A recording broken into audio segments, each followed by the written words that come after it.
C'est bientôt la période des fêtes. Si vous regardez cette vidéo, c'est que vous vous intéressez probablement à comment maximiser vos ventes pendant la période de fin d'année et que vous êtes au courant que la période clé pour les e-commerçants, c'est Q4. Quand on parle de Q4, on fait référence au mois de octobre, novembre, décembre, qui sont connus pour historiquement être une période très forte en termes d'activité commerciale pour les marques. Pourquoi ? Parce qu'il y a plein d'événements qui rythment le calendrier. Halloween, Black Friday, Cyber Monday, Noël, tous ces événements sont les temps forts pendant lesquels les marques s'agitent pour vendre un maximum de produits. Évidemment, côté consommateur, c'est pareil, puisque les gens attendent patiemment cette période de l'année pour acheter tout un tas de choses à des prix réduits. Tous les ans, c'est pareil. On voit la période arriver, on se dit ça va être énorme, mais on sait pas vraiment comment s'y prendre. Et bien avec mon équipe, on a créé un guide complet sur comment décupler ses ventes en Q4 avec Meta. La vidéo que vous vous apprêtez à voir, c'est le replay d'un live que j'ai animé auprès de 350 personnes sur LinkedIn et qui récapitule l'intégralité de notre méthodologie. Dans cette vidéo, vous allez voir comment construire une offre alléchante, comment bien préparer son site pour la période des fêtes, quel type de campagne Meta adopter pour cette période et comment concevoir des bonnes créas. Pendant le live, j'ai même eu la chance de recevoir comme invité spécial Guillaume, qui est mon ancien manager chez Meta, mais aussi le business director retail e-commerce de Meta. En gros, il s'occupe de gérer les plus grandes marques françaises, que ce soit en e-commerce ou en point de vente physique, et donc il a une très très bonne vue sur les tendances à cette période. J'ai mis beaucoup de temps et d'amour dans la construction de ce webinaire, donc j'espère que le contenu vous plaira. Je vous souhaite un excellent visionnage et je vous dis à très vite. Bonjour à tout le monde, très content d'être avec vous aujourd'hui. Alors je ne vois pas qui est avec nous, en revanche je peux voir vos commentaires, donc si vous écrivez sur le petit encart commentaire, je verrai tout ce que vous dites.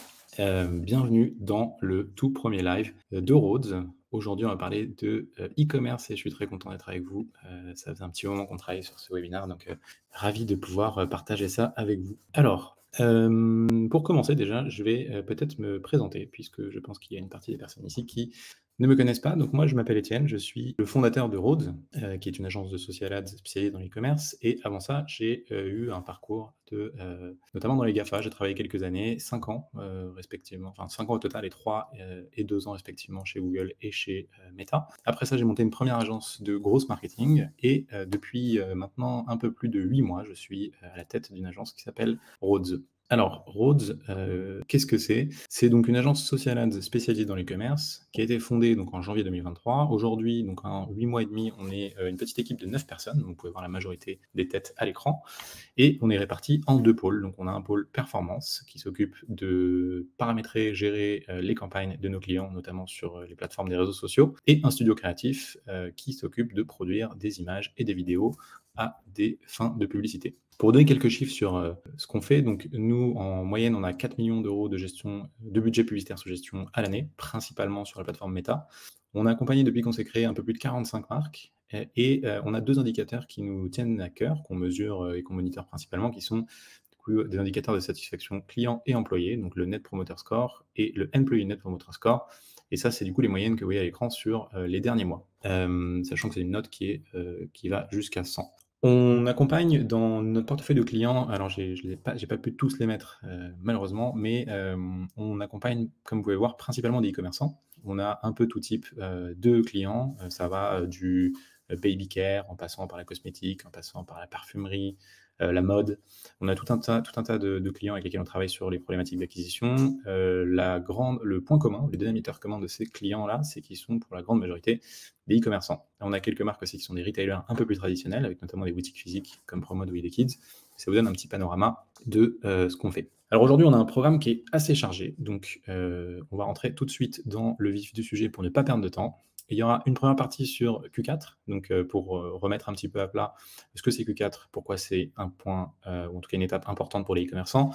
On va passer sur la construction d'une offre, puisque un bon Q4 ne se fait pas sans offre. Un volet sur le site, notamment tout ce qui touche à l'optimisation de la conversion et l'habillement de son site pour cette période-là. La planification des campagnes, donc là on va rentrer dans la partie méta, les créas, et enfin on va laisser une petite 10-15 de minutes pour répondre à vos questions. Je précise, donc n'hésitez pas à poser vos questions tout au long du webinaire dans les commentaires.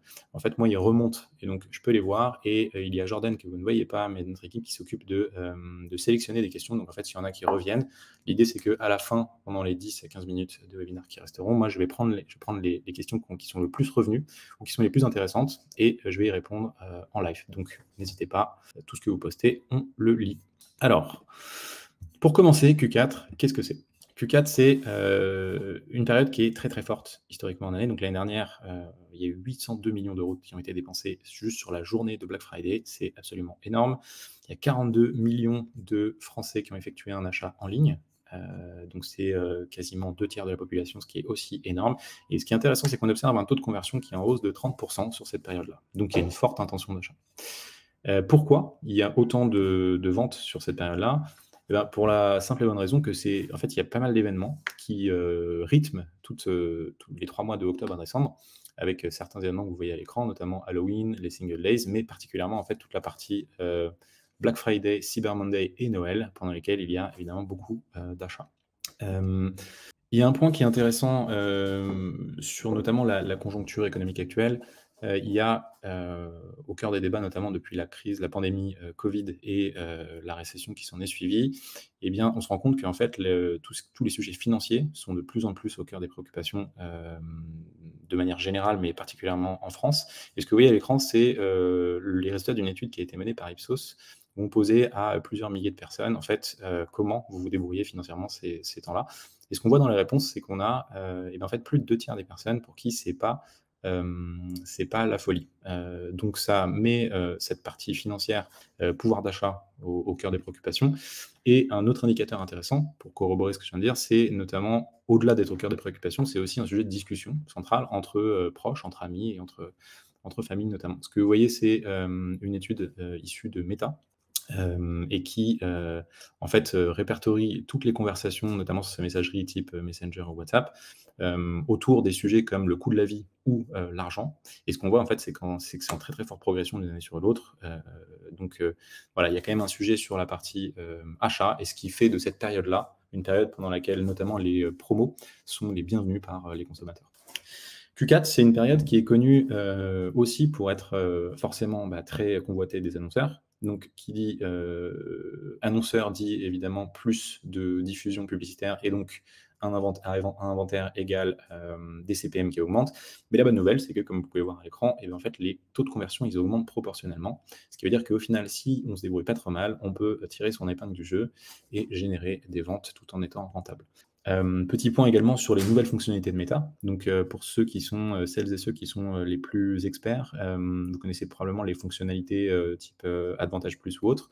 Et bien, toutes ces fonctionnalités-là, l'avantage, c'est que si elles sont bien maîtrisées, ça permet même en période haute en fait, de diminuer les coûts, notamment les coûts par acquisition, et donc finalement d'être même plus que rentable sur ces périodes-là.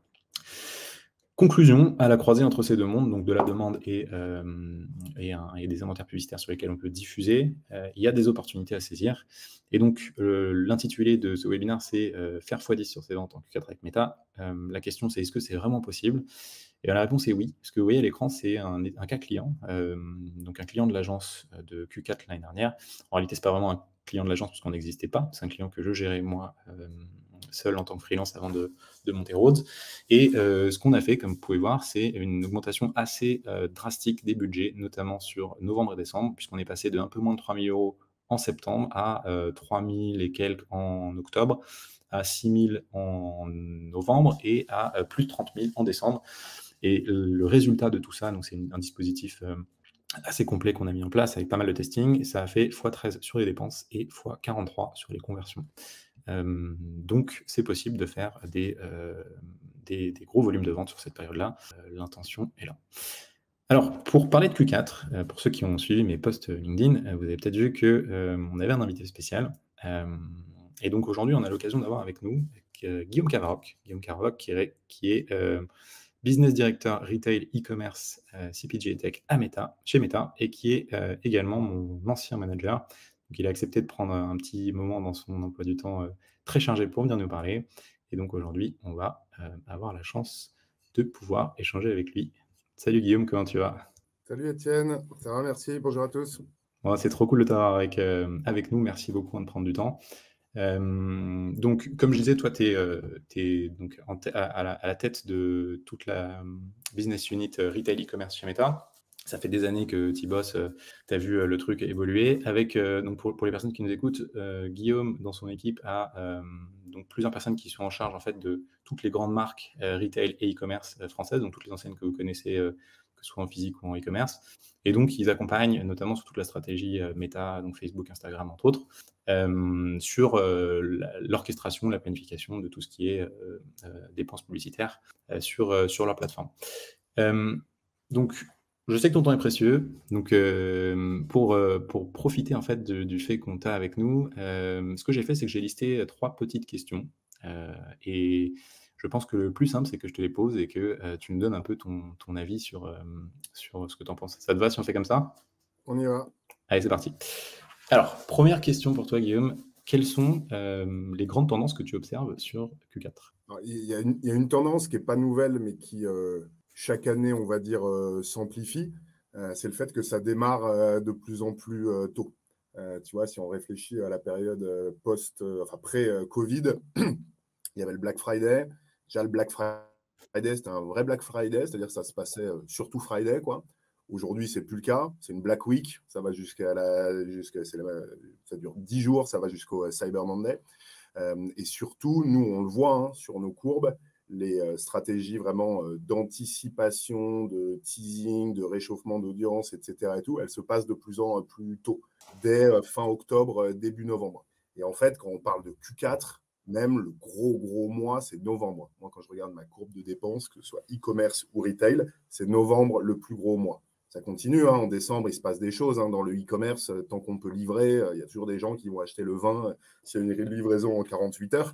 Mais en tout cas, ça ne va pas être le plus gros, des volumes. Donc vraiment, cette notion d'anticipation, ça démarre de plus en plus tôt. Et aujourd'hui, si on commence à réfléchir à Black Friday la semaine d'avant, c'est évidemment bien trop tard. Après, évidemment, Q4, c'est globalement le plus gros mois de l'année. Hein.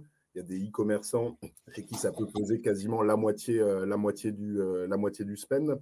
Et nous, depuis le début de l'année, on voit vraiment une accélération retail et e-commerce des investissements parce qu'on a retrouvé beaucoup de performances sur les plateformes. Si la plupart de nos auditeurs investissent directement sur nos plateformes, je pense que vous avez vu des ROAS qui réaugmentent, des CPM qui baissent. Et donc, comme la beauté de ce secteur, c'est que c'est un secteur très héroïste. Bah, il n'y a pas de secret. Hein. Quand la performance est là, les investissements augmentent. Quand la performance est plus compliquée, il y a des arbitrages et autres qui se font. Donc, nous, on voit des grosses hausses. Hein, pour donner un ordre d'idée, parce que j'entends parfois, oui, en Q4, est-ce que je ne vais pas saturer, etc. Moi, mes plus gros e-commerçants, sur les périodes vraiment de pic, ils dépassent 100 000 euros jour. France only. Hein. Donc, ça veut dire qu'il y a de la place. Il y a plus de 40 millions de personnes sur Facebook, quasiment la même chose, un tout petit peu moins sur Instagram. Les gens se connectent en Q4 autant, si ce n'est plus que le reste de l'année. Donc l'audience est là. Et 100 000 euros au jour, tu arrives à les dépenser?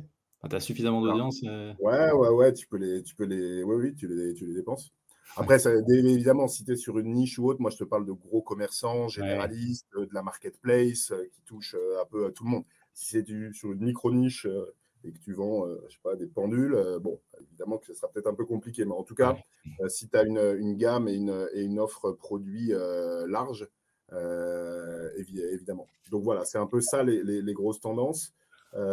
Et après, c'est pas une tendance, mais c'est un truc quand même qui est clé, c'est que encore plus, j'ai envie de dire presque le reste de l'année, vu que c'est un peu la baston, ça se bagarre, la créa va rester super importante pour se démarquer, parce qu'il y a encore, évidemment, les gens sont encore plus exposés qu'en temps normal. Tu prêches un convaincu. Ok, super intéressant sur le fait que ça arrive de plus en plus tôt. Moi, je te rejoins complètement. Il y a même, je crois que c'est But qui avait fait l'année dernière, où il y a 2 ans, un Black Month. Donc, du 1er au 28 novembre, il y avait des réductions tout le mois. Donc, ouais, en effet, bon, on va le voir après dans la suite du webinaire. Plus on anticipe, mieux c'est. Deuxième question pour toi. Est-ce que tu peux nous parler d'une OP ou d'une mécanique qu'un de vos clients ou que tu as vu sur le marché qui a bien fonctionné pour Q4 et que potentiellement les personnes qui nous écoutent pourraient reproduire? Ouais. Alors, il n'y a pas, s'il y avait une martingale qui existait parfaite pour tout le monde, on l'aurait déjà trouvé et communiqué à tout le marché. Donc, ça n'existe pas en tant que tel. Par contre, évidemment, il y a plein de bonnes pratiques.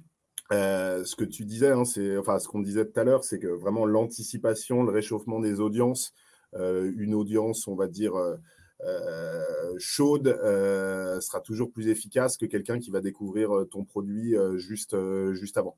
Donc cette mécanique d'exposer avec des objectifs de campagne différents du reach, de la vidéo vue en amont pour se constituer ton cookie pool, quoi, est très importante pour pouvoir justement bastonner sur ces audiences sur les quelques jours ou semaines critiques. Donc ça, évidemment, c'est le premier point.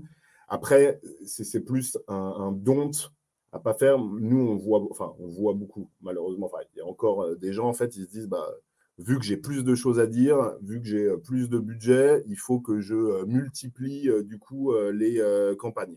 Et on se retrouve avec des gens qui vont nous faire un jour une offre sur des catégories de produits différentes, etc. C'est pas parce qu'on a plus de choses à dire et qu'on a les poches un peu plus profondes à ce moment-là qu'il faut démultiplier les campagnes. Il faut augmenter les budgets, il faut mettre encore plus de créa dans ces campagnes ASC, etc. On peut évidemment faire, s'il y a des campagnes qui méritent vraiment d'être dupliquées ou autres, évidemment, faisons-le si c'est des objectifs différents. Mais si l'objectif est le même, si c'est ta campagne de conversion, ton DPA en dynamique, etc., et tout, c'est ton flux qui va s'actualiser en fonction des offres du jour, etc. Mais surtout pas découper. C'est surtout une mauvaise pratique qu'on a presque tendance à voir plus dans les grands groupes, dans les grandes boîtes, où il y a parfois des équipes différentes qui sont un peu silotées et tu as telle boîte qui s'occupe, enfin telle équipe qui s'occupe de telle verticale, de telle catégorie, ou ceux qui proposent les services d'un côté, les produits de l'autre ou autre, qui vont un peu tirer chacun de leur côté. Et du coup, ça, c'est pas du tout optimal pour l'efficacité des campagnes et pour la logique algorithmique derrière. Okay. Donc, c'est pas parce qu'on a plus de choses à dire, plus de budget, etc., qu'il faut démultiplier, mais évidemment, avoir des campagnes plus puissantes en termes de budget. Et c'est aussi important, il y a un truc qui est clé, pas forcément sur toutes les catégories, enfin presque, j'ai envie de dire si, sur toutes les catégories de produits, mais on va dire qu'il y en a certaines sur lesquelles c'est exacerbé, c'est qu'il faut se dire, et ça, si les gens qui nous écoutent sont tous des e-commerçants, je dois prêcher des convaincus, c'est qu'en Q4, la plupart de vos clients sont très différents de Q1, Q2, Q3. Parce qu'en Q4, souvent, évidemment, on continue à faire des achats pour soi-même, la vie ne s'arrête pas. Il y a une grosse partie des budgets qui sont dédiés au gifting, à acheter des cadeaux pour les fêtes de fin d'année. Si je prends par exemple des exemples si on travaille dans la joaillerie, dans la cosmétique, dans même le fashion de manière plus globale, on peut se retrouver toute l'année à avoir par exemple 90% de femmes, si on fait de la bijouterie pour femmes, à part que quand on va arriver sur Q4, peut-être à l'exception de la Saint-Valentin mi-février, en fait, une grosse partie des acheteurs seront des hommes, ou peut-être même, ou en tout cas des catégories d'âge différentes ou autres, parce que c'est pour offrir à maman, à sa femme, à sa compagne ou autre. Et ça marche, et bien évidemment, dans l'autre sens aussi. Donc, très important aussi de garder la liquidité sur ces audiences et de laisser l'algo aller chercher des hommes ou des femmes. Et là, j'ai pris l'exemple des hommes, des femmes, mais ça peut être pareil sur n'importe quel type d'audience core. Voilà, ça c'est aussi une des grosses spécificités de Q4 parce que voilà, on n'achète pas forcément pour soi-même. Super intéressant, merci beaucoup. Et dernière question pour toi. Donc il y a une question qui revient assez souvent que je pense plusieurs de nos auditeurs m'ont posée. C'est quoi l'avenir? Elle n'est pas facile, hein, mais on entend avec iOS 14, la disparition des cookies, etc. C'est de plus en plus dur de mesurer la performance de manière générale sur le marché, particulièrement sur Meta. C'est quoi l'avenir du tracking chez Meta? Il y a un mouvement depuis plusieurs années initié par les différents navigateurs, en effet, de dépréciation de la technologie des cookies tiers. Il reste Chrome, qui a mis plus de temps que les autres, mais qui a annoncé pour Q3, il me semble, de l'année prochaine, la dépréciation des cookies tiers sur son navigateur. Donc, en fait, nous, la solution qu'on a déjà mis en place depuis plus de 2 ans, là, pour le coup, nous, tous les gros e-commerçants, tous les gros retailers sont passés sur cette nouvelle, pour dire technologie, c'est plutôt oui, une technologie, si on veut, une mécanique, mais en tout cas, c'est ce qu'on appelle l'API de conversion, CAPI pour les intimes, Conversion API, qui va remplacer en fait la technologie du pixel et des cookies. En attendant, tant qu'il y a des cookies tiers et que le pixel fonctionne, d'ailleurs, on recommande de doubler, c'est-à-dire d'avoir à la fois l'API de conversion et le pixel pour maximiser vraiment le nombre de signaux. Donc, ça veut dire que même s'il y a encore des cookies sur Chrome aujourd'hui, le fait d'avoir Conversion API dès aujourd'hui, en fait, augmente la volumétrie de signaux, excuse-moi. Et donc, plus on a de signaux, plus on a de performance. En moyenne, nous, sur tous les A/B tests, on a testé ça sur des centaines de milliers d'annonceurs avec ceux qui avaient CAPI, ceux qui l'avaient pas. On s'aperçoit qu'en moyenne, il y a quasiment 20% de signaux en plus qui sont remontés et une baisse moyenne des CPA de 13%. Donc, ce n'est pas négligeable. Donc, moi, déjà, quand j'ai des annonceurs qui me demandent comment je peux améliorer ma perf, si jamais ils n'ont pas CAPI, je dis, bah, cherche même pas. Déjà, c'est le point 1 et on se reparle la semaine prochaine quand tu l'as mis en place. Ça, c'est le premier, vraiment le premier point. Et d'ailleurs, aujourd'hui, la plupart de nos outils plus avancés, etc., et tout, se basent, on a besoin de CAPI derrière pour avoir le maximum de performance sur les campagnes ASC, sur tout ce qui, sur les notions de conversion lift, d'études d'incrémentalité, etc. Il y a beaucoup de produits qui maintenant sont conditionnés par CAPI parce que, en fait, c'est le meilleur moyen aujourd'hui d'avoir de la performance sur nos plateformes. Et ensuite, ce n'est pas directement lié au tracking, mais l'autre gros point qui est vraiment important et qui, nous, on voit une adoption de ces typologies de campagnes extrêmement fortes, et en particulier sur le e-commerce, c'est tout ce qu'on appelle la suite Advantage Shopping Plus, donc ASC, qui permet vraiment, c'est vraiment le nouveau modèle de machine learning qui permettent vraiment d'automatiser la créa, les audiences, l'optimisation, le budget, les placements, enfin toute cette notion de liquidité qui est super important pour nos algorithmes publicitaires. Nous, on a investi énormément, des dizaines de milliards de dollars chaque année, depuis plusieurs années, sur l'intelligence artificielle, non pas uniquement pour construire le métaverse dont on a beaucoup parlé, mais principalement pour justement travailler sur nos modèles algorithmiques, permettre à nos algorithmes de faire mieux avec moins de signaux, etc. Le résultat de tout ça, c'est en partie ASC. Et là, pareil, on a, lorsqu'on teste ASC versus non ASC, notamment sur du e-commerce, des baisses de CPA de 15 à 20%, des améliorations de ROAS. Donc, c'est aussi absolument clé en Q4, quand en plus de ça, il va y avoir des gros budgets, de mettre en place ces campagnes et idéalement, de même les avoir testées en amont, quoi. 100%. ASC, c'est une très très belle révélation, nouveauté du marché cette année. On l'a testé pour pas mal de e-commerçants et force est de constater que ça marche plutôt bien. On va y revenir un peu dans le détail juste après. Et surtout, il y a de plus en plus de nouvelles fonctionnalités qui permettent justement pour des pics de saisonnalité comme Q4, de faire du on-off avec des budgets, des créas. Donc, exactement, tu peux choisir tes dates de manière individuelle, tu peux mettre tes propres UTM pour le tracking. Enfin, il y a 12 000 trucs et je pense que tu vas en parler après, qui en font un outil de plus en plus flexible, quoi. Trop bien. Eh bien, merci beaucoup, Guillaume. On ne va pas te retenir plus longtemps. Très intéressant, tous ces insights. Je pense que les personnes qui nous écoutent sont d'accord avec moi sur ça. Je te libère, du coup, et c'était un plaisir de t'avoir avec nous. Merci encore pour super. Allez, merci à tous. À bientôt. Salut, Guillaume. Ciao. OK. Alors, on est reparti sur la suite du webinar et on a pas mal de pain sur la planche. Donc, on va avancer sans plus tarder. Alors, le premier point quand on pense Q4 et quand on pense notamment Black Friday Noël, c'est l'offre, puisque on a beau dire ce qu'on veut, si on applique juste une promotion sur des produits existants, il y a de grandes chances qu'il ne se passe pas grand-chose. Donc, déjà, petit aparté, une question qui revient souvent, notamment pour des marques un peu plus éco-responsables, ou en tout cas qui sont une démarche plutôt éthique. Est-ce qu'il faut participer à Black Friday ? La réponse est pas forcément. Mais c'est quand même, je pense, mon devoir, entre guillemets, de vous informer que ça reste une période pendant laquelle il y a en fait des opportunités. De un, il y a plein d'acheteurs qui, notamment du fait de la conjoncture économique, voient cette période-là comme une manière, en fait, une opportunité d'acheter des produits qu'ils avaient déjà prévu d'acheter, mais juste à un meilleur prix. Et de deux, c'est en fait, vos clients vont acheter dans tous les cas.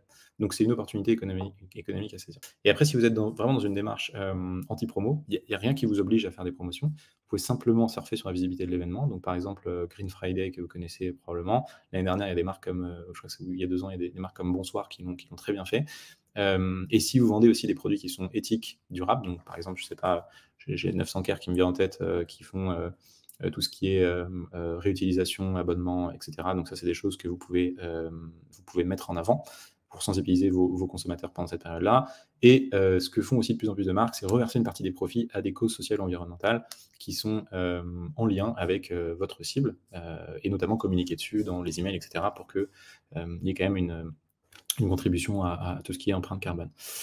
Cela étant dit, si on rentre vraiment dans la construction d'une offre, donc la première étape, c'est de définir quel produit on va mettre en avant. Le produit, c'est assez important puisque c'est ce qu'on va vendre, et il faut bien être au clair en fait sur qu'est-ce qu'on va vendre. Donc il y a plusieurs éléments à prendre en compte. Idéalement, nous on conseille de s'orienter plutôt vers des produits qui se sont bien vendus l'année dernière, comme ça on limite la prise de risque et on sait que ça part sur cette période-là. Là où vous avez des stocks, raison numéro 1 de limite à ce qu'on peut vendre sur Black Friday, et croyez-moi, on pense toujours qu'on peut vendre moins que ce qu'on va en réalité vendre, c'est les stocks. Donc là où vous avez des stocks, ou en tout cas vous pouvez réaugmenter, faire du réassort avant cette période-là, c'est très important. Des produits saisonniers, profitez-en pour vendre des produits, par exemple sur une collection d'hiver si vous êtes dans le textile.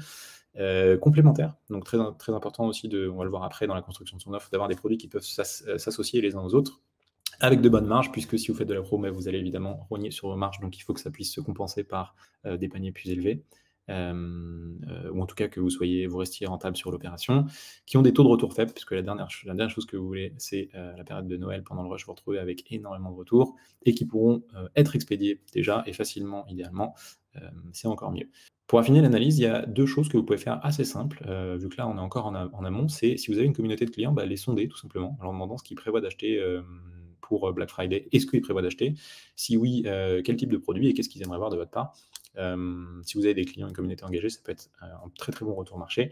Et après, il y a tout ce qui est analyse évidemment de la concurrence. Donc regardez ce qu'ils ont fait les années précédentes et ce qu'ils prévoient de faire cette année, et marcher avec notamment des outils comme Google Trends. Petit point sur les produits.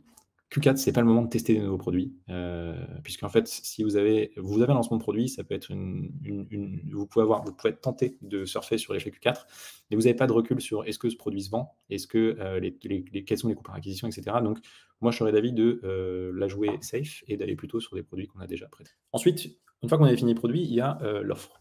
Donc, l'offre, c'est clairement sur ça que ça va se jouer. L'idée, c'est que mettre 3 produits ensemble et l'appeler Kit Black Friday, c'est pas vraiment une offre. Il faut aller un peu plus loin que ça, et je vais vous donner quelques exemples. Donc, la première étape, c'est de définir déjà son offre. Qu'est-ce qu'on veut vendre? Qu'est-ce qu'on veut offrir au client? Est-ce qu'on veut mettre un pourcentage de réduction? Est-ce qu'on veut mettre un montant fixe? Est-ce qu'on veut offrir un cadeau à partir d'un certain montant? Ça, c'est la première étape. Deuxième étape, c'est de créer un bundle. Les bundles, ça a un avantage clé, c'est que en fait, ça augmente vos paniers moyens, et de base, donc surtout sur une période où vous allez mettre des réductions, c'est non négligeable. Et en plus de ça, c'est beaucoup plus sexy à vendre que juste un produit individuel ou alors une association de produits. Il y a plein de manières de faire des bundles. Vous pouvez associer des produits qui peuvent s'offrir ensemble. Pour Noël, par exemple, vous pouvez mettre des packs découvertes pour faire découvrir votre marque. Ce qui marche très bien, c'est les collaborations avec d'autres marques, ce qui fait bénéficier les différentes parties. Des produits complémentaires, si vous vendez par exemple, je sais pas, des shampoings, vous pouvez vendre des shampoings et du gel douche avec, plus un savon en cadeau. Il y a plein de manières de le faire. L'idée, c'est d'être un peu inventif sur créer son bundle. Ensuite, il y a le nom. Le merchandising, c'est aussi très important. Il faut que le produit et le bundle soient accrocheurs et que les gens aient envie de cliquer. Donc ça, je vais vous donner un peu plus de détails juste après, mais point très important. Il y a le visuel. Donc n'hésitez pas à vraiment prendre des photos, faire des vidéos, faire du tournage, mettre en avant surtout l'économie réalisée, puisque c'est ça qui va jouer sur le fait que les personnes achètent ou non pendant ces périodes-là. Une offre sans urgence, sans limite dans le temps, c'est pas une offre. Donc mettez une deadline. Et si vous l'avez plus loin, vous pouvez même mettre un nombre limité, comme ça vous jouez sur la rareté également. Et les bénéfices, toujours communiquer sur pourquoi c'est intéressant pour le client d'acheter un produit, ce bundle-là, versus ne pas l'acheter. Donc ça, n'hésitez pas à communiquer dessus. L'idée, la règle de base, c'est d'être le plus clair possible, le plus simple possible. Il faut qu'à la lecture de l'offre, sur un visuel, sur une landing page, peu importe, la personne comprenne ce qu'on vend, combien ça coûte, quelle est la réduction, etc. Quelques petits conseils pour construire vos offres. Donc, si vous ne savez pas trop comment commencer, profitez-en pour augmenter vos paniers moyens. Et donc, la règle un peu de base, c'est de prendre votre panier moyen actuel et d'y ajouter 20%. Donc, si votre panier moyen actuel est de 25 €, faites une offre minimum après réduction qui soit de 30, si c'est 50, 60, etc., etc. Un deuxième point, c'est utiliser en fait tout ce qui est bien secondaire. Alors, je ne sais pas si c'est le terme exact, mais bien secondaire, c'est tous les produits qui ne sont pas des produits essentiels. Par exemple, si vous vendez, je ne sais pas, de la déco et aussi des draps de lit, vendez en produits primaires tout ce que les gens vont avoir besoin d'acheter et vont acheter pendant cette période-là. Donc les draps, les thés d'oreiller, etc. Et en bien secondaire, par exemple, si vous avez des bougies qui sont des paniers un peu plus élevés, etc., ou des accessoires, et ben, mettez-les dans les bundles pour augmenter la valeur du bundle. Et surtout, vous pouvez après décider de soit mettre le prix, soit de le mettre en cadeau, etc. Ça vous permet de gonfler le panier moyen. Troisième point, c'est profiter des bundles pour déstocker. Alors ça, c'est tout bête, mais si vous avez en fait des stocks, admettons que vous vendez des coques pour iPhone, vous avez un exemple, là, vous faites un bundle, 3 coques pour 36 €, et là, vous mettez que des nouveaux modèles. Et vous pouvez faire un bundle juste après qui est 6 coques pour 60 €. Donc vous voyez, au lieu de 13 € par produit, on a 10 € par produit. Et en fait, vous mettez 3 nouveaux modèles, plus 3 anciens modèles. Ça vous permet de déstocker, et en plus, ça augmente votre panier moyen. Et enfin, sur la partie naming, il faut être le plus créatif possible. Il faut que les gens se souviennent. Donc quelques exemples. Par exemple, si vous vendez, encore une fois, je ne sais pas, des draps de lit pour des appartements, et ben, la personne qui, si vous voyez qu'en fait dans vos clients, vous avez la majorité de vos clients qui sont parisiens, et ben, appelez ça le kit de l'appartement parisien. Ou si vous êtes étudiant, appelez ça le kit de l'étudiant. Donc ça, c'est la première manière de faire. Le bénéfice, donc communiquer sur l'intérêt du produit plutôt que sur le composant du produit. Si vous avez par exemple, dans l'exemple d'avant, vous aviez Horace qui vend un produit avec je sais pas, tout ce qu'il faut pour la peau, donc une huile, un baume, une crème à mettre tous les matins, plutôt que de l'appeler la routine ou le kit skincare, appelez-le le bundle anti-âge par exemple, parce que du coup la personne sait pourquoi elle vient. Et dernier point, c'est customer démographique. Si vous vendez par exemple des protéines, une nutrition sportive pour les sportifs, et ben flattez un peu l'ego des personnes qui les achètent, et vous pouvez l'appeler par exemple Athletic Bodybuilder Pack. C'est beaucoup plus vendeur que pack sportif ou pack nutrition. Je vous mets à l'écran quelques exemples d'offres qui sont les plus connus, les plus classiques qui sont appliqués dans l'e-commerce. Donc il y a le site-wide discount, donc c'est-à-dire mettre une réduction sur tout le site.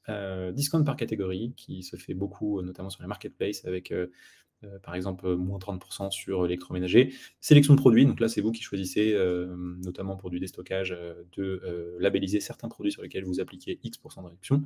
Le cadeau offert à partir de un certain montant d'achat. Le buy one, get one. Buy more, get more. Donc là, c'est à mesure, plus vous achetez, plus votre réduction augmente. Il faut bien faire ces calculs parce que on peut parfois s'en mêler un peu les pinceaux. Le early access, on va revenir un peu plus dans le détail. Donc c'est les préventes notamment. Et le daily deals, que pratique notamment Amazon avec ses lightning deals, c'est-à-dire un jour, un deal. Donc par exemple, si vous êtes une marketplace encore, vous vendez, je ne sais pas, vous avez une verticale électroménager, une verticale déco, une verticale multimédia, et ben vous pouvez faire vendredi, samedi, dimanche, chacun des offres spécifiques, et donc ça vous permet en plus d'avoir de la matière pour faire des flows d'emails, etc. Les indispensables, alors aujourd'hui c'est quasiment non négociable d'avoir ça sur son site, puisqu'en fait ça devient un peu la base, et donc si vous ne l'avez pas, vous êtes par défaut en recul par rapport à ce que font vos concurrents. Donc la livraison gratuite, ça, intégrez-la à votre prix. Profitez du fait que vous changez un peu au pricing pour l'intégrer, pour pas que le client ait l'impression de devoir payer un plus. Les retours et les échanges, gratuits, sous une période que vous pouvez mettre de votre choix. Et les cadeaux, c'est toujours bien d'ajouter à la fin des petits cadeaux, un accessoire, un porte-clés, une carte cadeau, une petite lettre, quelque chose un bon qui donne en fait une expérience utilisateur un peu plus intéressante. La question qu'on se pose souvent, c'est quel pourcentage de réduction appliquer. C'est pas facile parce qu'il y a plein d'éléments à prendre en considération, mais je vais vous donner quelques conseils. Premier point, c'est déjà définir l'objectif de la remise. Qu'est-ce qu'on cherche à faire? Est-ce qu'on cherche à faire du volume? Est-ce qu'on cherche à déstocker? Est-ce qu'on cherche à acquérir des clients? Et en fonction de l'objectif, le résultat ne sera pas le même. Parce que si on cherche à acquérir, et parce qu'on sait que derrière, en fait, on a un taux de réachat qui est super important, en fait, on peut être très agressif sur la réduction parce que, quelque part, on s'en fout d'être rentable sur la première vente. À l'inverse, si on cherche à faire du volume, on veut quand même garder certaines marges. Et si on cherche à faire de la rentabilité, ce qui est généralement pas trop le cas pendant la période de Black Friday, on va peut-être être un peu moins agressif sur les promos. Autre point à prendre en compte, c'est les performances historiques. Qu'est-ce que vous avez fait l'année dernière, ce qui a bien marché? Les réductions que vous faites habituellement, pour pas que ce soit trop dissonant par rapport à ce que vous avez l'habitude de pratiquer, les prix de la concurrence et votre marge, évidemment, comme toujours. Quelques petits conseils si vous ne savez pas trop par où commencer. En dessous de 20%, il y a peu de chances que ça ait de l'effet sur les clients, parce qu'en fait, ils seront exposés à des moins 30, des moins 40, moins 50. Donc, en dessous, ça a assez peu d'intérêt, sauf si vous êtes une marque qui pratique absolument jamais de promo, et auquel cas, c'est déjà un gros step de diviser le prix, enfin d'enlever un quart du prix, un cinquième, pardon. Pas plus de 50%, au-dessus, c'est contre-productif. Et si vous faites déjà des remises dans l'année, mettez quelque chose qui soit au moins 5 à 10% en dessous pour qu'il y ait un effet de « waouh, c'est la seule fois de l'année où on a autant de remises ». Si votre panier moyen est gros, précisez la valeur financière parce que c'est beaucoup plus impactant si vous vendez par exemple une table à 1 000 €. d'avoir moins 10%, moins 100 € que moins 10%. L'utilisateur se projette plus. Et après, il y a des petites techniques de copywriting comme le jusqu'à, moins 50% par exemple. Si vous avez un seul produit à moins 50, vous pouvez mettre le jusqu'à, théoriquement, et les effets cumulés. Voilà.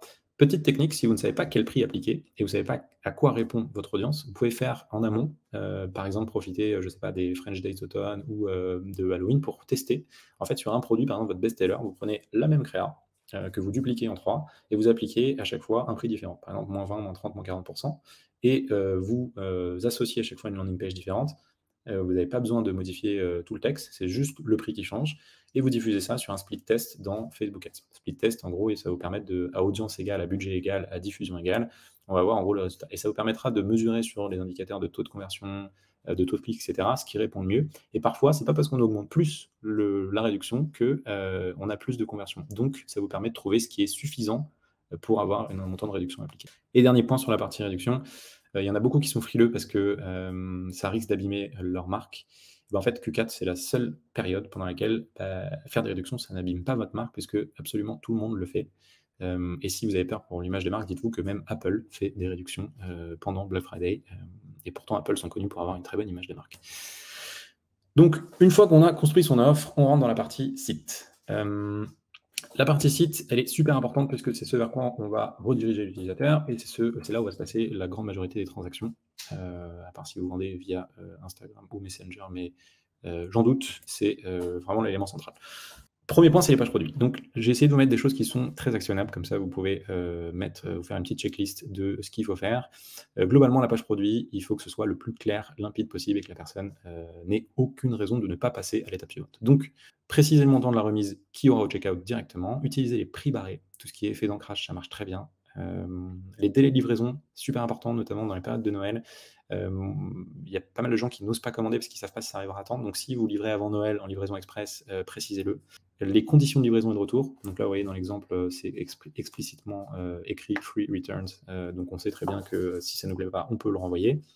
Vous pouvez ajouter de l'urgence, donc ce qui se fait pas mal, je vous ai mis une petite app Shopify en bas qui s'appelle Urgency Plus et qui permet de créer des countdowns, donc des bandeaux, et qui rajoute un peu d'urgence en disant voilà, cette offre finit dans X temps, avec Black Friday, etc. En plus, vous avez des deadlines, donc ça marche très bien. Vous pouvez ajouter de la rareté en précisant la quantité de stock qui reste, ça marche aussi très très bien, et les facilités de paiement, évidemment. Petit conseil, si votre produit est en rupture de stock, ce qui peut arriver, l'utilisateur il est déjà sur votre page, donc plutôt que de le perdre, proposez-lui une alternative. Soit vous lui proposez une carte cadeau, soit vous lui proposez un autre produit qui pourrait lui plaire. Ça vous évite de le perdre, et même si tout le monde n'achètera pas, si vous en captez une petite proportion, un petit pourcentage, c'est déjà ça de prix. Et petit tips également sur tout ce qui est pour augmenter les paniers moyens, je vous recommande d'aller voir le site de Typologie qui le fait très très bien, c'est ajouter en fait des seuils de livraison, des seuils de cadeaux pour des montants d'achat et en fait rajouter une barre de progression, que ça permet de gamifier un peu le truc. Et donc eux ce qu'ils font c'est que pour 50 € d'achat, livraison offerte, 75 € ils ont un premier cadeau offert et 100 € ils ont un deuxième cadeau offert, et ça augmente le panier moyen et en plus ça rend le truc plutôt ludique. Pour ce qui est de la homepage, alors normalement c'était dans l'autre sens, je sais pas pourquoi cette slide est passée après, c'est pas grave, on va commencer par le début. La homepage, du coup, il y a 2 temps forts, c'est avant. Donc l'idée, c'est de préparer tout le trafic qui arrive sur votre site au fait que vous allez faire des réductions, donc des OP, notamment Black Friday. Vous pouvez mettre un countdown avec un petit lien pour laisser un petit encart pour mettre son email et donc capter des leads. On va y revenir après, notamment pour les préventes. Et pendant, donc très important de bien habiller son site pour que les gens sachent exactement quelle est la promo en cours, combien de temps ça dure, et qu'ils aient juste à cliquer pour savoir, pour se retrouver sur la page dédiée à ça. Notamment pour Cyber Monday et Black Friday, il y a toujours un petit moment où il faut bien assurer le shift, très important. Et enfin, on revient, du coup, normalement c'est homepage, page produit, checkout. Checkout, très important, alors il y a à droite, vous voyez un petit graphe avec les raisons principales pour lesquelles les gens ne finissent pas leur achat. Et je ne vais pas toutes vous les faire parce que ça peut être assez long, mais les classiques reviennent, et notamment tout ce qui est extra cost à la fin, pas de guest checkout, etc. Donc tout ce que vous voyez à gauche, en fait, c'est issu de ce qui est à droite, entre autres, avec un petit peu de dose de Q4 dedans. Donc, pour faire simple, appliquez tout ce qui est remise automatique. Donc les codes promo, ça ne sert plus à grand-chose, ça rajoute juste de la friction. Si vous faites moins 20% sur le site, mettez-le par défaut au checkout, comme ça, il n'y a pas besoin de s'embêter avec ça. mettez le guest checkout. Ne demandez pas forcément aux gens de mettre, de mettre toutes leurs coordonnées. Rendez-leur le parcours super simple et l'autofill. Donc, s'ils sont déjà logués, que leurs informations soient pré-remplies. Proposez plusieurs options de paiement. Plus il y en a, mieux c'est, parce qu'on ne sait jamais. Hein, peut-être que des personnes ont des cartes cadeaux, peut-être qu'ils ont des choses à écouler. Donc, carte bleue, carte bancaire, PayPal, Amazon Pay, Stripe, Buy with Prime, voilà. Tout ce que vous pouvez mettre, mettez-le.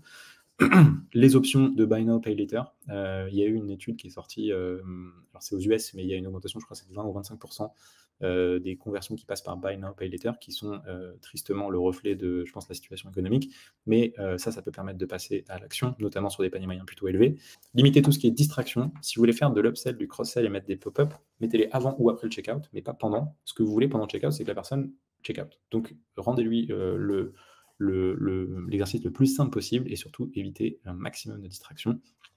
Point très important, c'est tout ce qui est chat. Si vous avez un chat ou même un numéro de support client qui est dispo, affichez-le pendant le checkout parce que, en fait, vu que souvent, comme le disait Guillaume en préambule, il y a pas mal de gens qui achètent pendant cette période-là, mais pas pour eux. Et donc, quand il s'agit d'acheter des produits que vous n'avez pas l'habitude d'utiliser, il y a des questions qui peuvent émerger et qui peuvent être des freins à la conversion. Si vous mettez un chat ou que vous me laissez la possibilité d'appeler, ça peut aider à gagner des petits points de conversion pour des personnes plutôt que de laisser partir et qu'elles finissent sur un autre site qui aura fait une pub plus agressive. Tout ce qui est éléments de réassurance, donc avec les logos, des cartes bancaires, etc., ça évidemment c'est un grand classique. Et si jamais vous avez des délais de livraison, ça peut arriver, hein, c'est une période où il y a une forte congestion sur tout ce qui est logistique, et vous pouvez offrir par exemple 15% supplémentaire pour le choix d'une option slow shipping. Donc, vous pouvez le mettre en avant sur votre site. Ça marche très bien. En plus, ça enlève l'effet frustration côté client puisqu'il a choisi, il a fait le choix conscient de prendre une option plus courte pour bénéficier d'une promotion en plus. Activer les cartes cadeaux et tout ce qui est post-purchase upsell, ça ne mange pas de pain et c'est toujours reçu. Quelques conseils UX, globalement, je ne vais pas m'attarder dessus puisque je pense que vous les avez, mais les plus importants sont mettre une catégorie spéciale pour que les gens puissent naviguer très simplement et se retrouver en fait là où se retrouve vos produits.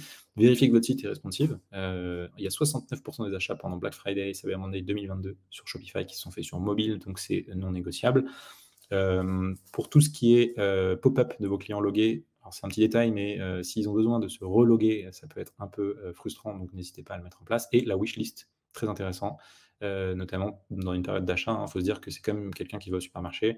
Il y a des promos partout, donc il va mettre des choses dans son caddie. C'est un peu la même chose. Donc il y a le add to cart, ça c'est le caddie, et la wishlist, c'est des choses qu'il a vues et sur lesquelles il peut revenir au fur et à mesure pour pouvoir les acheter derrière. Donc ça lui permet de faire un peu sa liste de courses. Une question qui revient souvent, c'est faut-il utiliser des landing pages?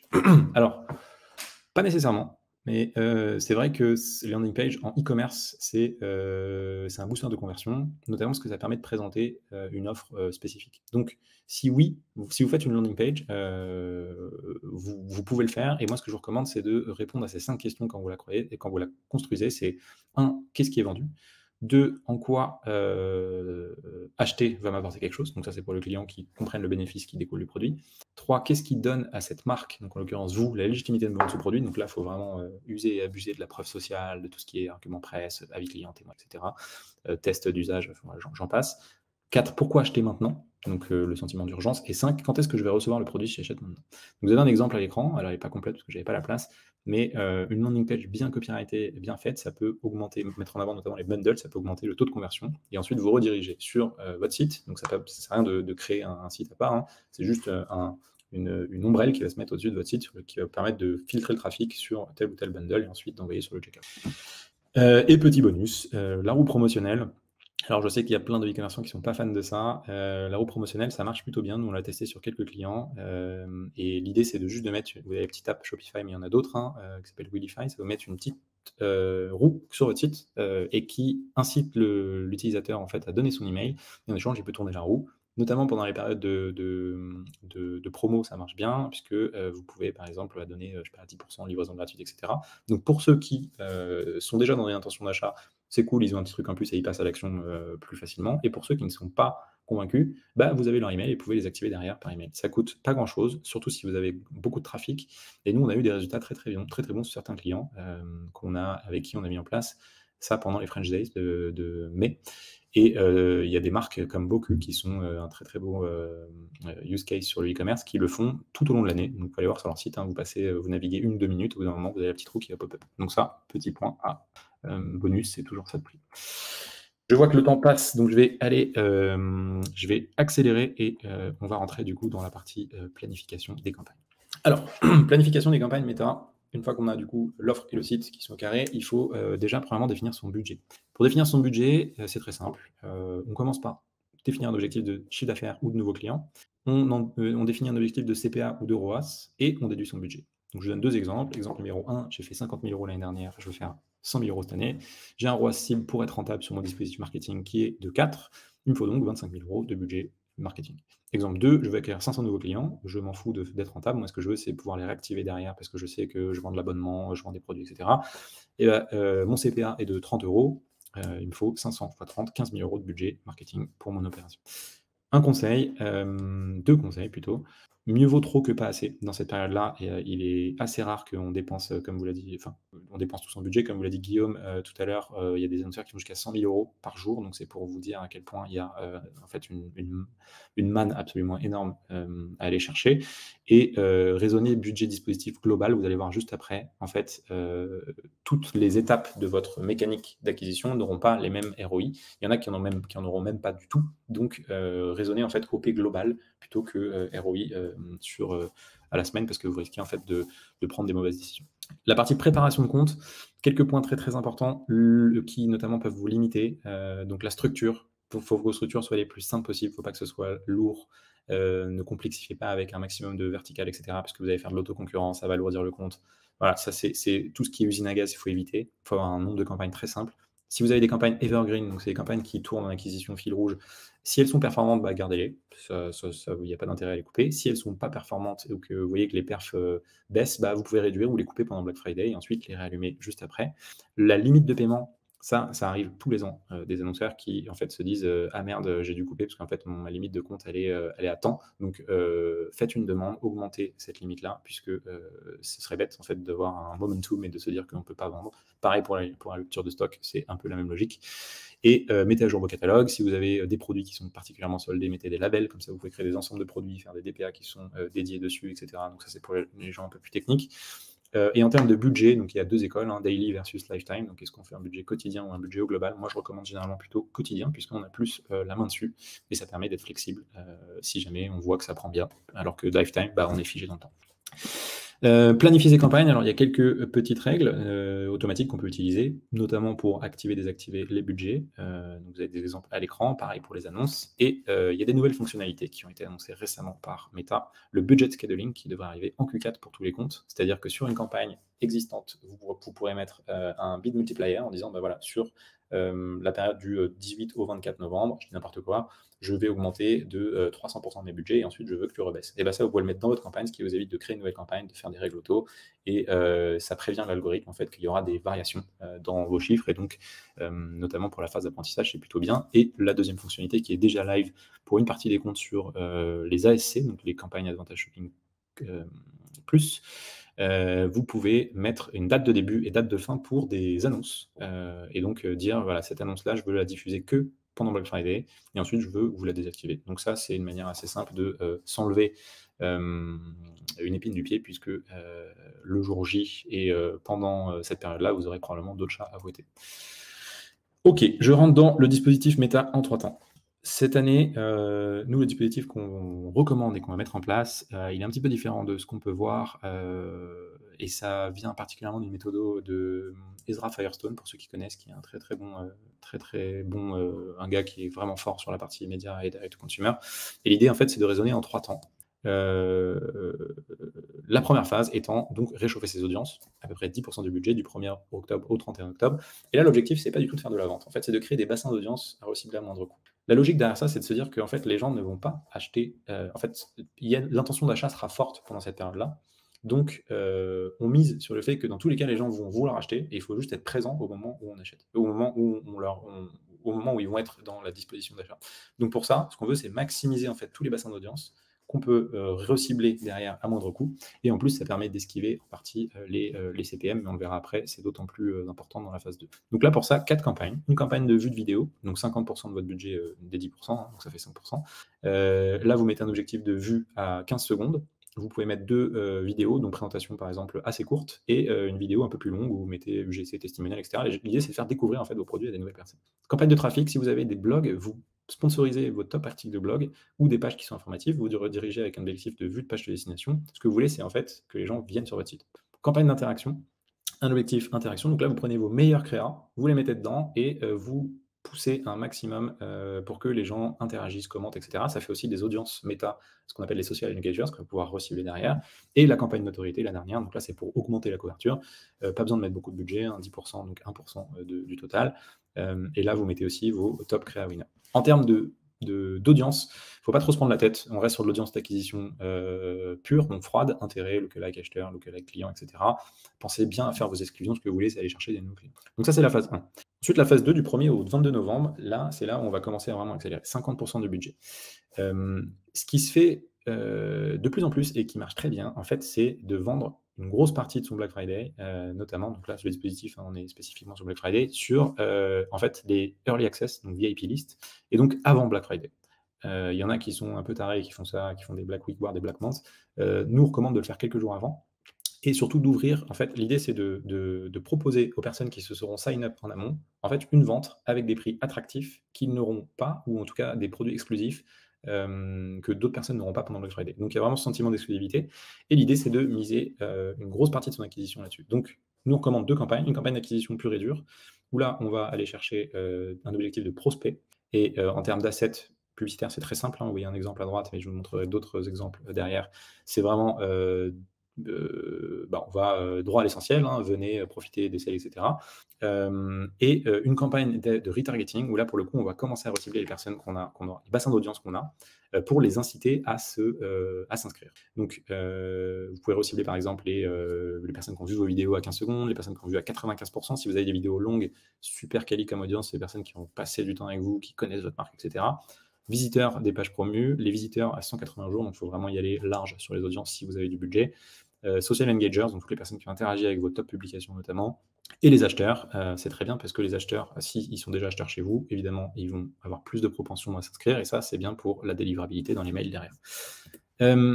Voilà un exemple de flow que vous pouvez faire, donc une pub qui redirige vers une petite page d'opt-in. Une fois que la personne a donné son email, vous avez une thank you page qui explique un peu le concept, la marque, etc., ce qui va se passer. Une fois donc la personne rentre dans la early bird list sur Klaviyo, donc là c'est l'exemple Klaviyo, et on lui envoie un confirmation ou des warm-up email. L'idée, c'est de faire monter un peu la sauce et aussi d'augmenter la délivrabilité pour les communications. Et enfin, la troisième étape, donc j'ai pas trouvé de meilleur nom que envoyer la sauce, parce que c'est à peu près ça. Globalement, c'est 40% de budget. Et là, c'est pendant Black Friday, donc du 22 au 27. Vous faites du 22 au 24 les early access. Donc là, pas de campagne d'acquisition, ça sert à rien. Vous avez, en fait, tout a été déjà fait. Vous avez normalement une grosse base d'emails. Donc vous les bombardez d'emails, de SMS, en leur disant, voilà, on ouvre, c'est maintenant.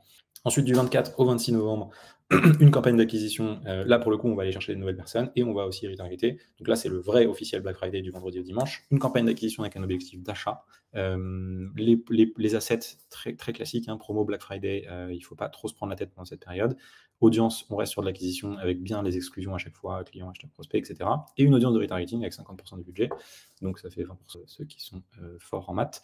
Et des assets, du coup, pareil, promo Black Friday. Et là, on va chercher toutes les audiences. Donc les prospects, les personnes qui ont déjà été présents avant et qui potentiellement n'ont pas acheté, les visiteurs, les acheteurs, les page engagers, les personnes qui ont participé à des sales, à des ventes que vous avez faites auparavant, par exemple, je sais pas, pour Saint-Valentin, etc. Vous les reciblez, plus des emails. Et là, donc on est vraiment sur le pic Black Friday, c'est très classique. Et ensuite, le 27 novembre, donc Cyber Monday, ce que vous faites, c'est que vous changez vos créas, vous mettez à jour votre bannière du site et vous envoyez une nouvelle salve d'emails pour dire, by the way, on prolonge Black Friday avec Cyber Monday, etc. Voilà, c'est à peu près tout en termes de mécanique. Et avec ça, normalement, vous devrez avoir des pics de vente assez impressionnants. Il y a des marques qui vont jusqu'à 80% de leurs ventes en fait, qui sont faites sur de l'email. C'est un peu exagéré, mais pour vous donner un ordre d'idée, en fait, les ads ne servent pas à vendre, elles servent à vendre une partie des personnes, mais ça se prépare beaucoup en amont. Quelques conseils. Alors, avant les temps forts, uploadez vos créas au maximum en avance parce que Meta met du temps à les valider. Réduisez les dépenses en acquisition au moment du Black Friday, puisqu'on ne cherche pas à acquérir de nouveaux clients. On cherche, en fait, le ratio retargeting acquisition, il va être déséquilibré par rapport à ce qu'on peut avoir historiquement. Toujours avoir un œil sur ses stocks pour éviter de diffuser sur des produits en rupture. Toujours mettre plus de budget que prévu parce que, comme je vous disais tout à l'heure, on peut aller vraiment très très loin dans les dépenses. Généralement, pour la période Black Friday pure et dure, on vend plus le vendredi et le lundi, donc c'est là où il faut accélérer. Après les temps forts, vous pouvez baisser vos budgets de 50% par exemple, le temps que les CPM redescendent et que l'intention d'achat remonte, parce que les gens vont dépenser beaucoup d'argent, il faut attendre, etc. Enfin bref, redistribuer les budgets, donc acquisition et targeting, et repasser sur des audiences un peu plus fraîches, donc 30 jours généralement, comme ça on est sûr que on va pas épuiser, on va pas être trop, on va pas trop harceler en fait des personnes auprès de qui on a pu diffuser. Et au Q5, hein, je m'attarde pas dessus, mais qui est une période aussi importante. Donc Q5 c'est après Noël, donc le 26, et jusqu'à à peu près 10-15 janvier, donc c'est 3 semaines, pendant lesquelles il y a quand même des opportunités. Donc il ne faut pas négliger ça, avec notamment le nouvel an, avec le début d'année. On appelle ça New Year, New Me aux US. C'est globalement en fait, les gens qui passent dans une nouvelle disposition. En fait, c'est nouvelle année, donc nouvelle résolution, etc. Donc il y a pas mal de choses à faire, notamment en créa. Et en parlant de créa, du coup, je vais passer très vite. La créa, c'est vraiment, s'il y a un moment dans lequel il ne faut pas trop se prendre la tête, c'est Q4. Q4, en fait, on n'est pas dans une logique de découverte, alors un peu, mais l'intention d'achat est là. Donc ce qu'il faut, c'est juste être présent, être clair, montrer aux gens qu'on vend des produits intéressants pour eux. Et donc, il y a plusieurs manières de le faire, je vais vous montrer, sans dépenser des fortunes en production. La première, c'est réadapter vos top performers. Donc vous pouvez prendre vos meilleurs créas. J'ai pas pu mettre les exemples vidéo, donc c'est des exemples statiques, mais vous prenez vos meilleures accroches et en fait vous mettez tout simplement une bulle qui explique que c'est Black Friday par exemple. Vous pouvez ajouter une bannière qui défile, ça marche très bien, comme ça vous ne changez pas votre créa de base, vous savez qu'elle fonctionne, vous mettez juste rajouter l'élément Black Friday. Ajouter une bulle sur des statiques, et là, la dernière, c'est une adaptation du call to action. Vous voyez que c'est une créa très classique et qui visiblement marche bien. Et au lieu de mettre commander, ils ont mis acheter Black Friday. Voilà, ça marche. Deuxième point, c'est faire des carousels catalogue produits. Donc là, on met en avant le nom de l'opération plus l'économie, donc nom d'opération au début avec la marque, et à chaque fois le produit avec le prix discounté. Et pareil en bas, sauf que là, au lieu de mettre le prix sur le produit, on met le pourcentage de réduction qu'il y a sur le site. Troisième manière de faire des créas, c'est mettre en avant des offres promotionnelles. Donc là, c'est très simple, c'est assez clair. On a le produit mis en avant, ou le bundle de produits. Là, le nom de l'offre, donc Black Friday en l'occurrence, le discount et le call to action. Donc au moins c'est clair, la personne qui voit ça, elle achète et elle se pose pas de questions. Et enfin, les listes VIP. Donc celles-là, c'est les plus simples à faire. Ce que vous voulez, c'est faire comprendre à l'utilisateur ce que vous vendez, quelle est votre marque, pourquoi ils ont intérêt à s'inscrire à votre liste VIP, et après tout le reste se fait sur la partie emailing. Voilà, je vous ai mis quelques conseils, anticipez au maximum parce que ça peut être très très long. Si on fait de la conception, de la production, des allers-retours, moi je conseille en règle générale 3 à 4 semaines avant le début de l'OP. Assurez-vous que le nom de la marque apparaisse dès les premières secondes, mentionnez explicitement le terme de la promo, la nature de l'offre, il faut que ce soit limpide, les codes couleurs évidemment, tout ce qui est cadeau de Noël anticipé. Il y a plein de gens qui attendent le Black Friday pour acheter leurs cadeaux. Moi je suis pas du tout ce type de personne, j'achète mes cadeaux généralement la veille, voire le jour même de Noël, donc je suis un très mauvais exemple, mais il y a des personnes qui sont très organisées, qui anticipent et qui achètent avant. Dans ce cas-là, n'hésitez pas à jouer cet angle créatif également. Cherchez à rassurer, pas convaincre, l'intention d'achat est déjà là, et il faut que l'offre soit claire, limpide et compréhensible avant même qu'on ait cliqué, et évidemment tout ce qui va avec, donc timing, etc.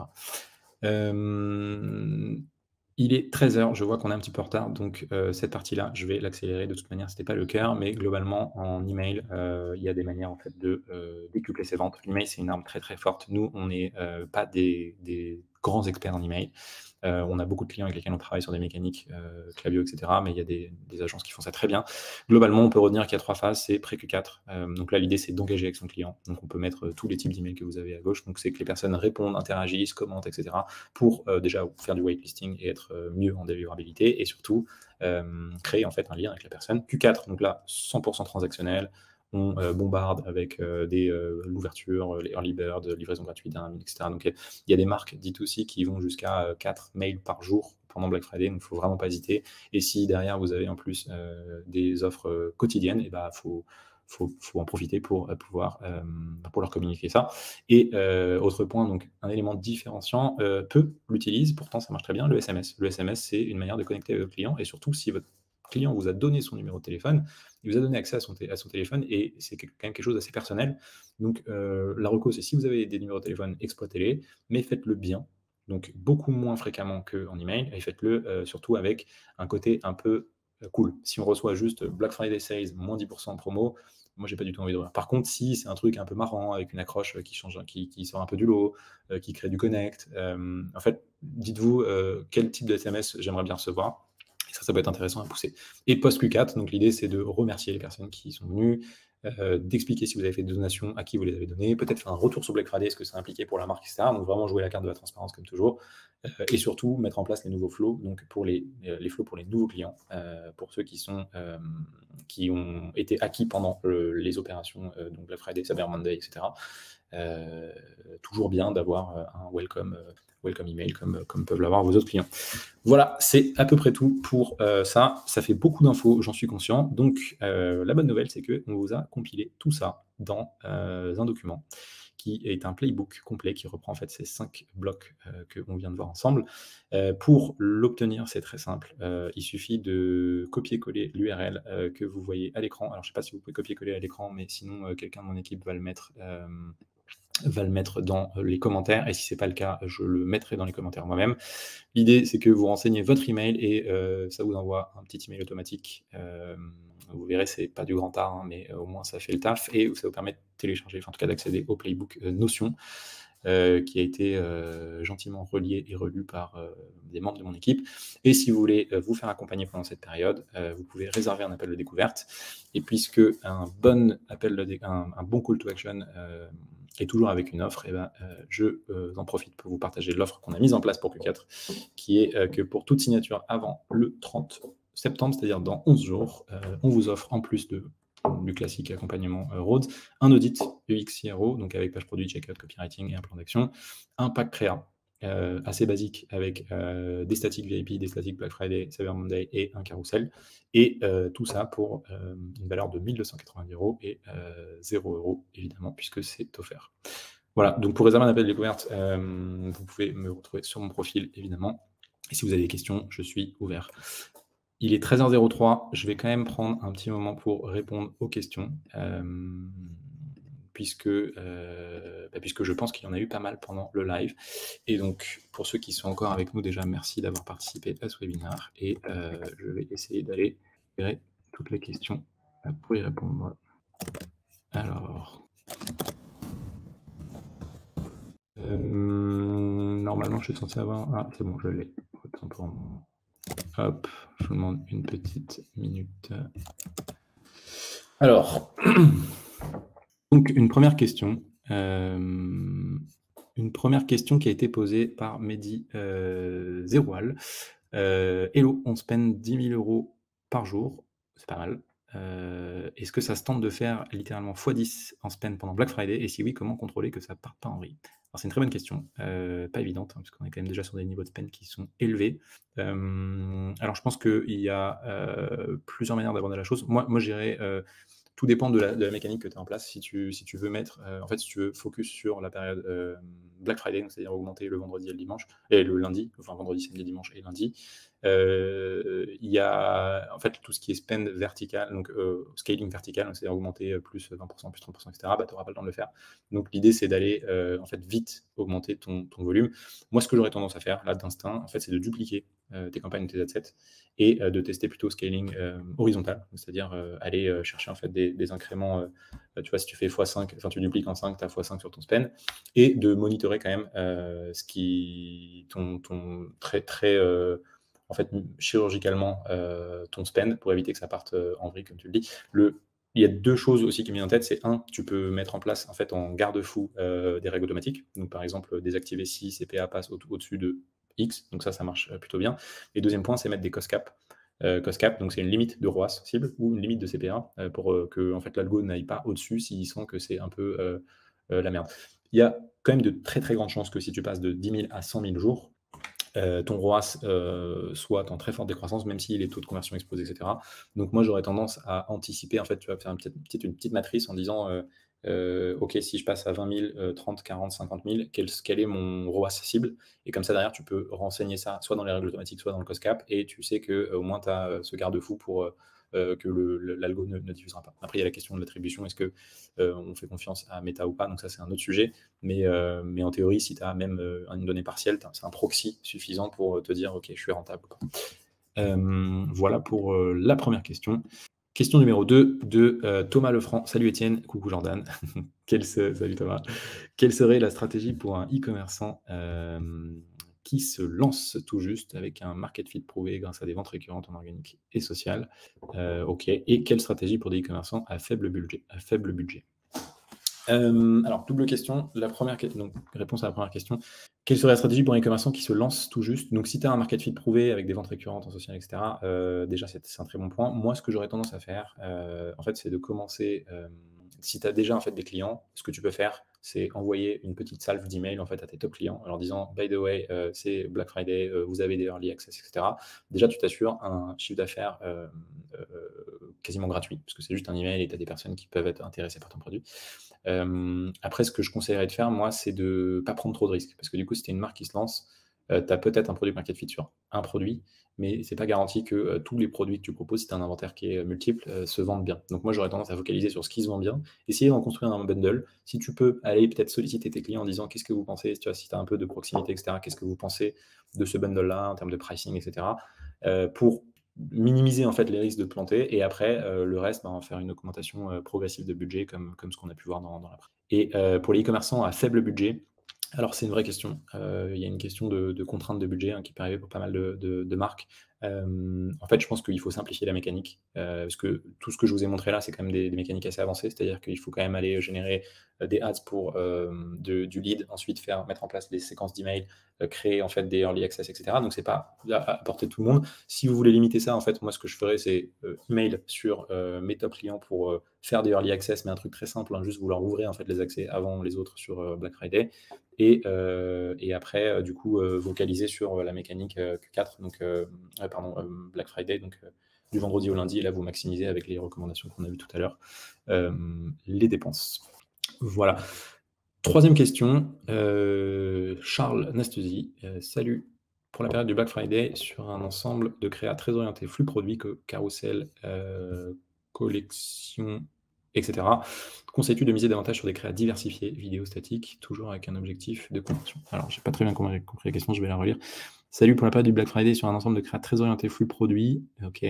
Conseilles-tu de miser davantage sur des créas diversifiés, donc vidéos statiques, toujours avec un objectif de conversion?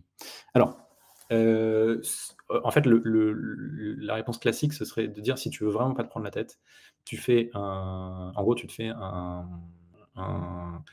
prends ton catalogue produit, tu vas juste créer un ensemble de produits en fait sur les produits qui sont soldés, et tu mets ta pub dessus en acquisition et targeting avec les ratios qu'on a vu tout à l'heure.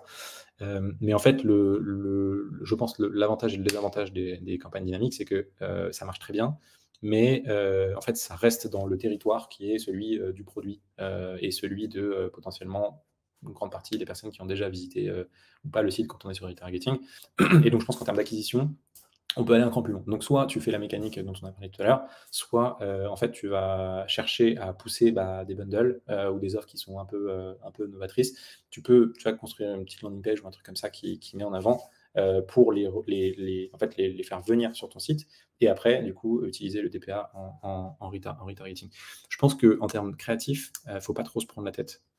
Black Friday, pour le coup, et même de manière générale Q4, en fait, les gens savent qu'il y a des offres, les gens savent ce qu'ils veulent. Généralement, ils ont une pocket des budgets, ils se disent, bon, voilà, j'ai 1 000 € à dépenser, j'ai ça que je vais acheter. En fait, ils vont acheter ou pas. Donc toi, ton taf, c'est pas trop de les convaincre et de les amener dans ton univers de marque avec la vidéo, etc., sauf sur des gros dispositifs. C'est plutôt de leur mettre à disposition tout ce qu'ils peuvent, en gros, de leur montrer que tu es là, pour que, au cas où, et ça marche aussi avec Google notamment, pour que au cas où ils aient envie d'acheter chez toi, ils achètent, et au meilleur prix et avec les meilleures conditions, etc. Donc c'est vraiment une question de merchandising, de packaging, plus que de travail créatif à proprement parler, ce qui n'est pas le cas dans les autres périodes de l'année. Pour faire de l'acquisition fil rouge, c'est quand même beaucoup plus dur. Donc tout ce qui est vidéo, statique et tout, te prends pas trop la tête. Je pense que c'est assez simple généralement. Question numéro 4 de Lenny. De nouveaux critères apparaissent régulièrement côté B2B.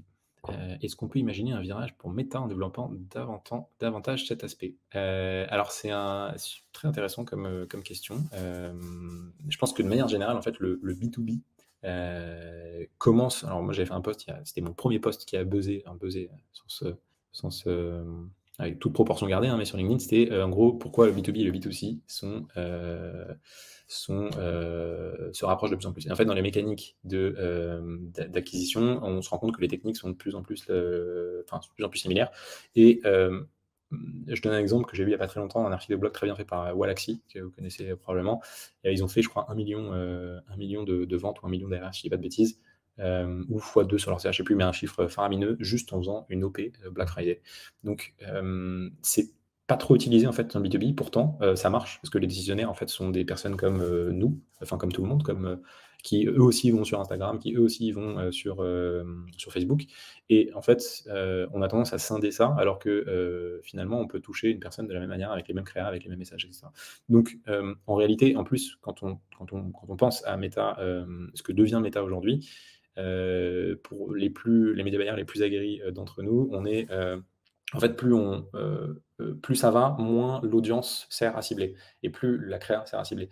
Donc, en partant de postulat-là, tu pourrais vendre, tu pourrais vendre, je sais pas, des immeubles d'entreprise sur Meta, et avec ta créa, tu aurais en fait tous les éléments qui font que les personnes qui ne sont pas dans ta cible, en fait, ne cliquent pas, et donc tu n'as que des personnes qualifiées qui viennent dans ton tunnel de vente. Donc, pour répondre à ta question qui était un peu large, moi je pense que il n'y a pas un virage particulièrement de Meta vers le B2B, sauf sur d'autres business units, mais c'est pas le sujet. Je pense qu'en fait, il y a surtout un bassin d'audience B2B, B2C, B2C, B2B2C ou C2C, peu importe, qui est présent et qu'on peut adresser avec des bonnes mécaniques créa, tunnel de vente, etc. Voilà. Il est 13h13, donc je pense que je vais m'arrêter là, puisque ça fait quand même 13 minutes de plus que prévu. Merci beaucoup à tout le monde d'avoir participé à ce webinaire. J'espère que vous avez appris des choses, que c'était utile. Et voilà, je vous dis du coup à très vite pour potentiellement un autre webinaire. Et en tout cas, je vous souhaite à tous un beau Q4. Merci et salut!